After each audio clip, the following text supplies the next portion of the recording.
Oh my gosh, it's actually happening! The best love confession in anime history.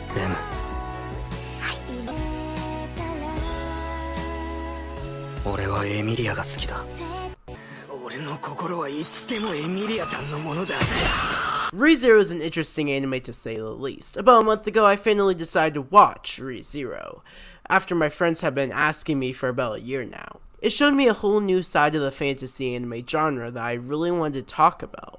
Also, with season 2 being announced, I decided why not do a video talking about Re:Zero and the complex love life of Subaru.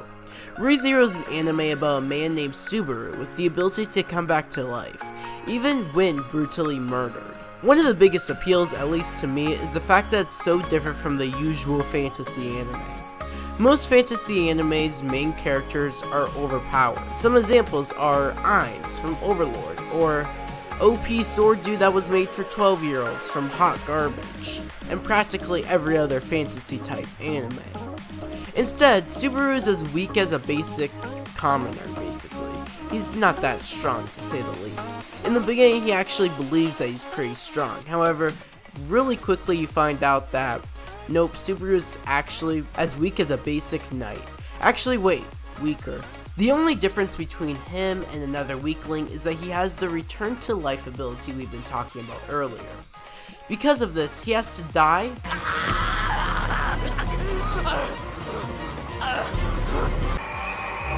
and suffer even more, repeating days over days until he does every tiny thing perfectly.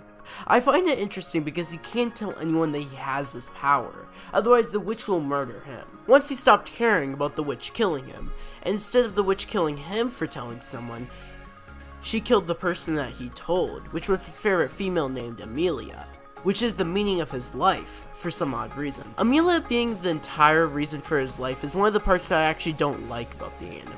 All she did was save him once, and now it's basically his entire reason for life. It's basically the cause for some very awkward and forced scenes in the anime. Now for proof, this is the anime for you. He has an entire mansion full of a team of fan service. Yay! We have Rem, the woman who gave one of the best love confessions and motivational speeches in all of anime, and then gets turned down because Subaru loves the devil instead. We have Rem's twin sister, Ram. Oh yeah, Rem and Ram are also maids. Anyway, although there's some very awkward and forced scenes in the show because of his pointless love for Amelia, there's also some amazing character development throughout the story. Probably one of the best parts of Re:Zero is the character development. Subaru, for example, he feels and remembers all the pain that his body goes through. You watch him slowly give up hope sometimes, just like how he turned down one of the best women in anime history because of someone's smile. You watch as the sane Subaru becomes insane.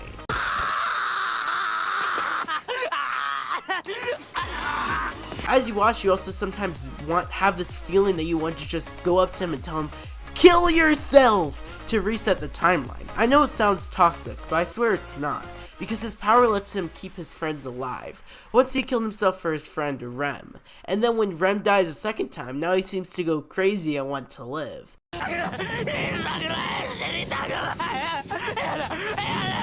That's one of the parts that I just don't understand anymore. I understand he's died so many times, and he wants to live. He's tired of going through all this pain. But still, watching this just seems so strange sometimes. Subaru isn't the only character development we see in Re:Zero. If that was the case, then Re:Zero would be hot garbage. We watch Rem, this blue-haired sister with a huge inferior complex to her sister, grow up and eventually not having this inferior complex, becoming brave enough to confess her love to a guy who needs glasses. There's also Ram, Rem's sister, who we watch how she lost her horn, and how she only cares about her sister. As much as I hate on Amelia, she is an interesting character to say the least as well. She never wants people to think they owe her, even if she gives that person everything. Also, at one point, she was feeling so sad for Subaru, she let him lay on her lap. No wonder he said no to Rem. Rem didn't give him lap privileges.